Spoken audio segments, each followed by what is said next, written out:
ये श्रीमद् भागवत महापुराण महाराज ये 18वां पुराण है और 18,000 श्लोकों द्वारा 18,000 श्लोकों द्वारा सुंदर सुशोभित हर मन की पीड़ा को हरण करने वाली ये पावन कथा है।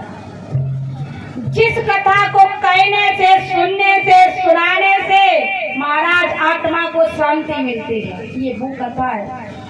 संसार रूपी भवसागर से ये पार करने वाली पावन कथा। ये कोई ऐसी वैसी कथा नहीं है जो खेत की गाजर मूली हो, वो कथा नहीं है महाराज। ये कथा वही है जो कैलाश पर्वत पर भोले बाबा ने मैया पार्वती को सुनाई थी। तो एक पक्षी के बच्चे ने चोरी से कथा सुन ली तो वो अमर हो गया, आज तक अमर है। ये वही कथा है, लेकिन आज कलयुग में इस कथा से सुनने से लोग अमर नहीं होते। क्यों?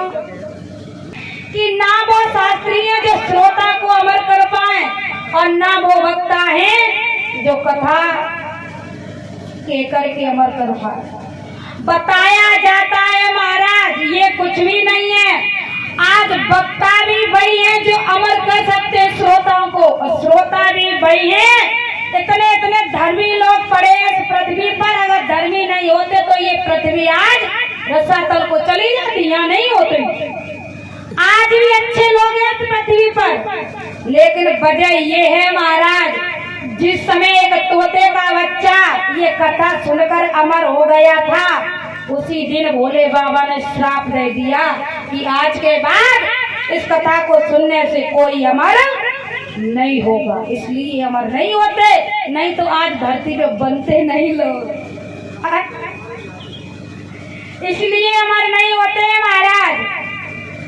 भोले बाबा ने इस कथा को श्राप दे दिया था, लेकिन जहाँ पर लेकिन, किंतु, परंतु, अचानक 4 शब्द आ जाए महाराज तो समझ लेना वहाँ पर शंका हो जाती है। लेकिन का मतलब ये है, ये कथा अमर तो नहीं करेगी, लेकिन मैं व्यास गद्दी पर बैठकर कहती हूँ जो 7 दिन तक श्रद्धा पूर्वक मन वाणी चरित्र से कथा सुनते हैं उनका कल्याण 101% होता है। उनका कल्याण अवश्य होता है, अमर तो नहीं होते, क्योंकि श्राप लगा भोले बाबा से कोई बड़ा नहीं है। तो भगवान के प्यारे भक्तों, जिस समय सतयुग, त्रेता और द्वापर के अंत में कलयुग आने वाला था, जब महाराज कलयुग आने वाला था तो कलयुग के कुछ चिन्ह दिखाई दिए। कैसे चिन्ह? घर घर में कलह, हर मन में कलह, पिता पुत्र में कलह, पति पत्नी में कलह, भाई भाई में कलह, भाई बहन में कलह। कहीं पर भी शांति नहीं मिली, सिर्फ कलेश के अलावा। महाराज जब कहीं पर शांति नहीं मिली है कलेश के अलावा, तो उसी समय वेद व्यास जी ये सब देख रहे थे कि कलयुग में क्या होगा। अभी तो कलयुग आया भी नहीं, तब ये दशा है, और जब कलयुग आ जाएगा तब इस पृथ्वी का, इन भक्तों का क्या होगा, क्या से क्या नहीं होगा।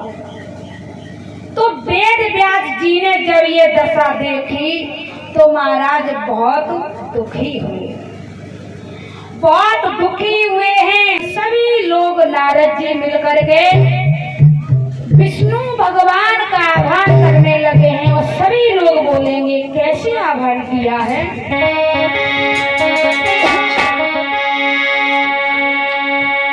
अरे कवले होगे अवतारा,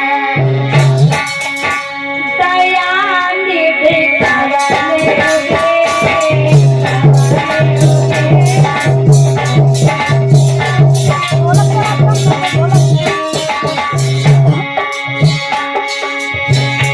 अरे कवले होगे अवतारा,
जब इतनी बात कही है तो ब्रह्मा जी कहने लगे अब आप भगवान की कथा की चर्चा करो।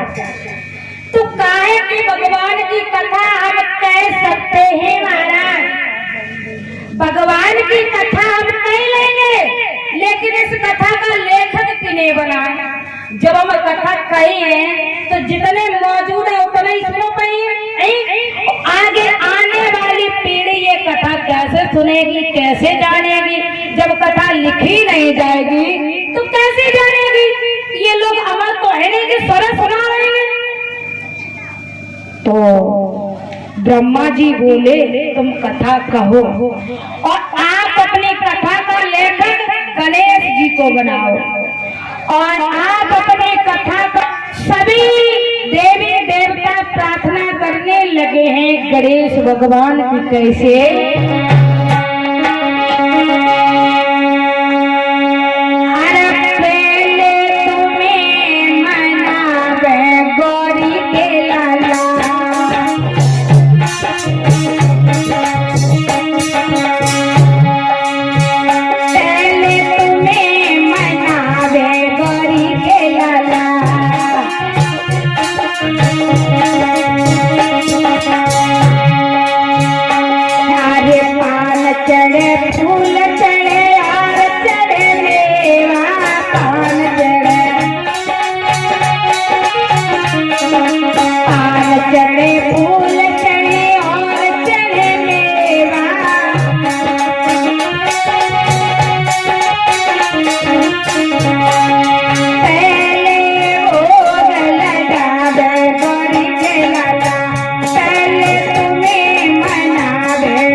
जो लोग अच्छा काम करते हैं, सुना होगा तुमने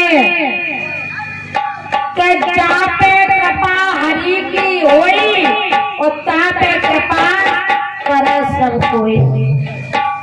जिस पर कृपा भगवान की होती है, चाहे लाख दुश्मन बन जाए, चाहे करोड़ों दुश्मन बन जाए, लेकिन दुनिया उनका कुछ नहीं बिगाड़ सकती। देखा होगा महाराज महाभारत की कथा में पांडवों का सारा गांव और सारे कुलवा सगे संबंधी दुश्मन थे, सगे भाई पांडवों के, लेकिन उनके भगवान उन पर प्रसन्न थे। तो देखा होगा 5 पांडवों में से एक भी का कुछ नहीं बिगड़ा और कौरवों का पूरा परिवार समाप्त हो गया। इसलिए आप इस दुनिया वालों से मत डरिए भैया, आप उस खुदा से डरिए। जब आप उस भगवान से डरोगे तो आप गलत काम नहीं करोगे, और दुनिया से डरोगे तो भगवान की नजरों से उतर जाओगे।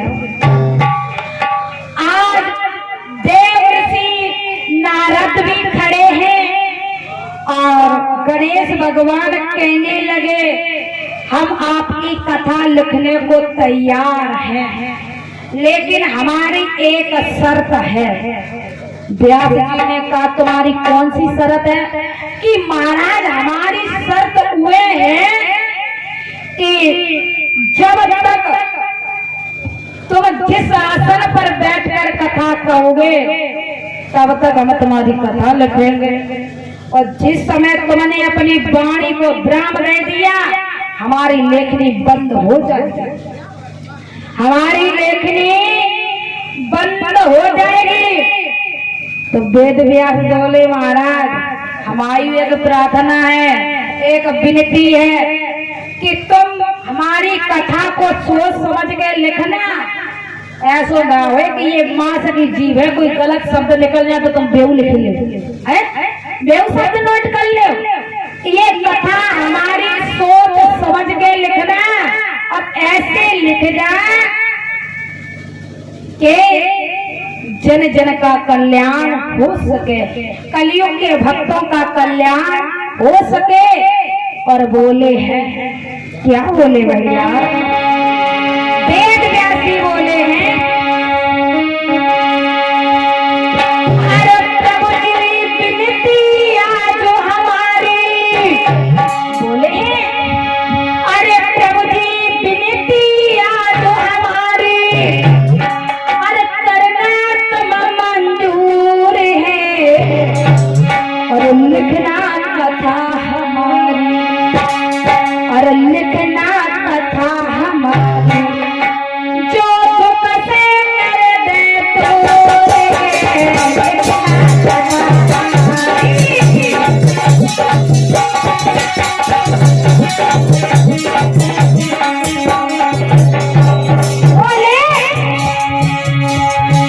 अरे प्रभु जी विनती आज हमारी, करना तुम मंजूर है और लिखना कथा हमारी, तुम लिखना कथा हमारी, जो दुख से करे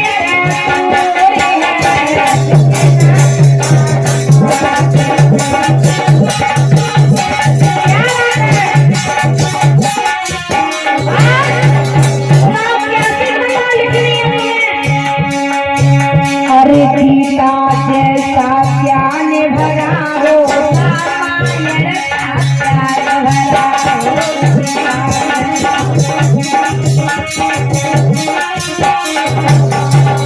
बोले अरे गीता जैसा ज्ञान भरा हो, रामायण का ज्ञान भरा हो।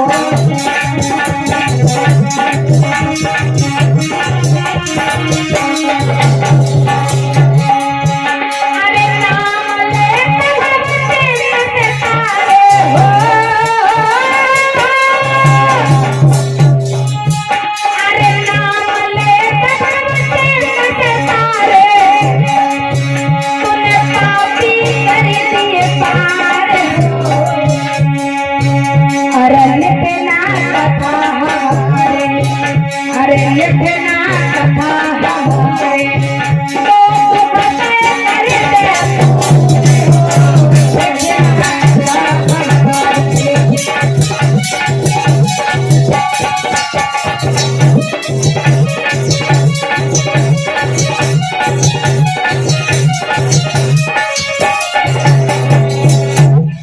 आज भगवान के प्यारे भक्तों कहा है कि प्रभु हमारी ऐसी कथा लिखना जो कलियुग के भक्तों का कल्याण हो सके। व्यास जी ने महाराज एक आसन पर बैठ करके कथा कहना शुरू किया, और जब व्यास जी ने एक आसन पर बैठकर कथा कहना शुरू किया तो गणेश जी ने कथा लिखनी शुरू की। जलपान आलस निद्रा सभी का परित्याग किया है और कथा कहना प्रारंभ किया। कुछ कथा महाराज वेदों से ली, समझना, कुछ कथा वेदों से ली, कुछ कथा वेद शास्त्रों से ली और कुछ कथा गीता रामायण से ली। सभी से थोड़ा थोड़ा भाग इकट्ठा किया। आपने देखा होगा कथा में रामायण की भी कथा आती है, महाभारत की भी कथा आती है, तो थोड़ा थोड़ा भाग सभी ने से इकट्ठा किया और श्रीमद् भागवत बना के तैयार कर दिया। श्रीमद् भागवत जब बना के तैयार किया महाराज, तो बताया है किसी ने कि इसका अर्थ क्या हो गया श्रीमद् भागवत का। तो बताया है कि श्री माने श्रद्धा भी होते हैं और लक्ष्मी भी होते हैं, और मद माने अभिमान का त्याग करना, अहंकार का त्याग करना, और भा माने भक्ति, गा माने ज्ञान, और बा माने वैराग, और ता माने तपस्या। तो इसका पूरा अर्थ ये हुआ महाराज कि भागे कहे से अरे खुल जाता भाग जीवन के, और गागे कहे से गुमान में पूजा,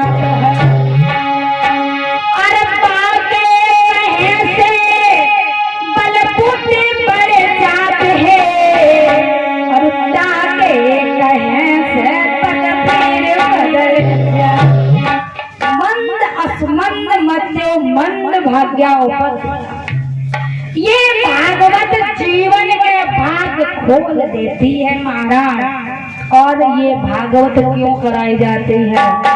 कौन नहीं जानता श्री कृष्ण ने जन्म लिया था?